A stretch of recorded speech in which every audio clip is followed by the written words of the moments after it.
係，跟住嗱跪坐啦，跟住個 pat pat 坐到喺腳踭嘅上邊，跟住兩隻手並埋趴喺張床上邊。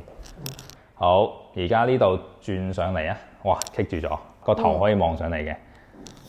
哇，拍咗一下。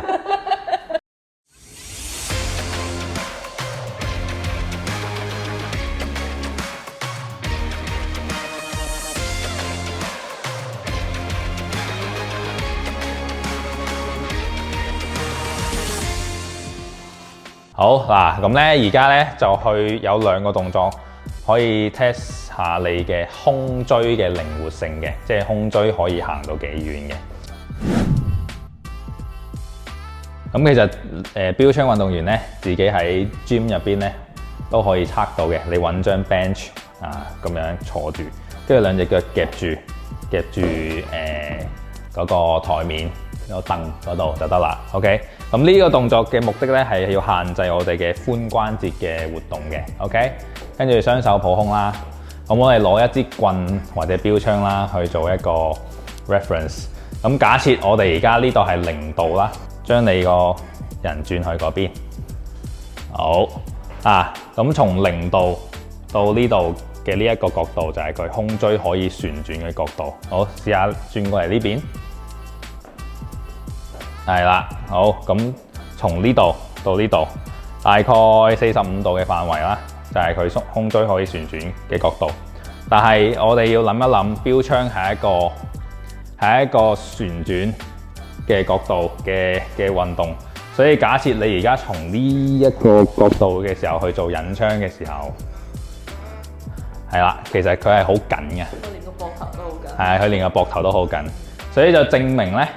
佢呢一個胸椎嘅活動度係唔足以好大範圍咁樣去做呢個運動嘅 ，OK？ 嗱，佢而家你睇佢個膊頭又轉唔到啦，跟住條腰又咬緊啦，係啦，好辛苦嘅一個動作。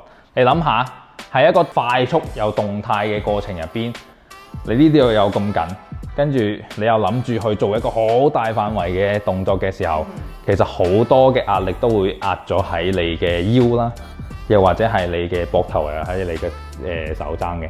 所以其實千祈唔好睇小哦，好似覺得哇，好似擰得都 OK 啊，有45度，但係其實你仲有好大嘅範圍可以去提供咯。咁我想問咧，我頭先轉你話45度左右啦，咁你覺得嗰啲高手即係嗰啲標槍運動員，咁佢哋係轉到幾多咧？你見到嗰個印度嘅 Neeraj Chopra， 佢就係一個大轉體，或者 Leslie 佢可以做到一個大轉體，係因為佢哋嘅活動度好大啊。OK， 所以呢啲係我哋可以去做鍛鍊嘅。咁仲有一個動作係更加 specific 可以測到嘅，你而家跪喺張床上邊 ，pat pat 坐喺腳踭上邊啦，跟住兩隻手並埋，跟住趴喺張氈或者床上邊。OK， 咁呢個時候咧，我哋限制咗我哋嘅髖關節啦，同埋腰嘅活動度。好，一隻手搭喺尾龍骨嘅位置。好，跟住個頭望天空，轉上嚟。咁咧，大家可以睇到膊頭嘅位置啦。呢個右邊膊頭、左邊膊頭呢一條線。OK， 佢係未轉到去盡嘅。你可以再遠啲。係啦，試下右邊。好，轉啦，呢度轉，係啦。咁正常嚟講咧，佢係應該兩個膊頭係要直嘅，但係而家你見到45度角啦，啱啱都測過啦，所以其實佢個胸椎係有啲緊啊。我 feel 到咧，我個背脊有啲扯住。係啊，成個背脊扯住咗係嘛？係。所以其實佢以為自己哇，我條腰好似可以轉到好大咁喎，但係其實當我哋限制咗佢條腰同埋佢嘅髖關節嘅時候咧，其實佢係好緊嘅。呢個就係佢主動冇辦法做到嘅一個角度。咁你諗下佢標槍嗰陣時，佢其實用唔到啊，佢係用唔到呢個旋轉噶嘛。第一個係容易受傷啦，第二個係你都冇辦法好好咁樣去執行動作咯。咁呢個係一個例子，就係測試我哋胸椎嘅靈活性嘅。OK， 咁我哋提供多一個胸椎靈活性嘅練習啦。咁首先打側瞓啦，跟住咧個人咧係一條直線嘅，從頭到腳一條直線。OK， 好，跟住攞一個滾筒擺喺前邊，咁上邊嗰隻腳90度咁樣攬喺上邊。OK， 咁咧呢個時候我哋限制咗我哋嘅髖關節嘅活動啦。好，跟住兩隻手伸出去，伸直。OK， 好，可以伸到最遠，跟住好似揭書咁樣，將佢打開，隻手個頭望住隻手，轉過去。咁呢度唔喐嘅。OK， 係啦，好，呼氣，係啦，好，跟住吸氣翻嚟，好，跟住再呼氣出去，望住隻手。係啦，咁慢慢咧，將呢個胸椎拉開。OK， 咁你可以得閒可以做8到10次啦。咁仲有一個方法啦，就係從下至上啦。咁隻手咁樣望住隻手，我個頭唔好喐住，跟住咁樣轉開。咁你可以轉一個大圈啦。係啦，跟住再翻去。配合呼吸，吸氣呼嘅時候向遠走，係啦，跟住隻手打一個大圈，跟住翻嚟，都係做8到10次，可以將呢個練習加喺你嘅熱身入邊啦。咁兩邊都做，咁最主要嘅着重點就係去拉胸，即係我哋嘅肩嘅呢個位置，肩胛骨嘅呢個位置。OK。好，呢個就係胸椎嘅靈活性啦。要改善我哋嘅胸椎或者係髖關節嘅靈活性，其實最大嘅重點就係要加強我哋嘅核心穩定咯。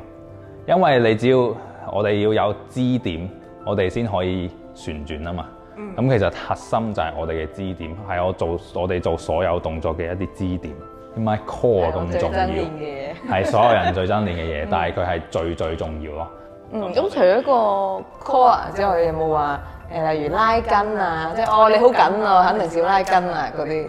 佢該靈活嘅地方唔靈活嘅時候，你拉嘅係拉緊隔離嗰個關節咯。即係譬如話你而家你個胸椎好緊，你夾硬去拉條腰，譬如話我做拱橋啊，或者拉條腰啊。其實你係拉咗落條腰嗰度咯，咁其實你係令到本身應該穩定嘅地方係咁拉得更長咯。咁你長期嗰條腰係一個被拉長咗，你仲要再拉長佢嘅時候，佢咪痛咯？或者係當本身佢已經係長啦，你仲要標槍咬腰，咁你咪傷咯。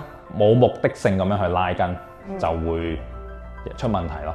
所以譬如話你胸椎緊。我會教你一啲胸椎嘅活動度嘅練習，譬如話頭先啱啱呢啲練習，你都可以去主動去做。即係佢唔係只係一個 test。係啊，佢都可以係一個 mobility exercise，就係你可以喺呢一個限制咗我哋腰寬嘅情況之下，我哋去做一個鍛鍊咯。只係針對我哋嘅胸椎嘅靈活性嘅一個練習。咁但係好似我頭先咁，我頭先轉嘅時候你就話我係轉緊條腰。係。咁我點樣先至？因為如果我咁樣錯誤嘅轉啊，我都係一直都係轉緊條腰。係。我點樣可以令我去意識到，我依家唔係轉緊條腰，我係練緊我個。所以兩樣嘢咯。首先係一開始啦，咁梗係要有專人去教你點樣去做啦。咁你明白咗個 concept 之後，你翻去自己練咯。但係兩樣嘢都要做咯，即係。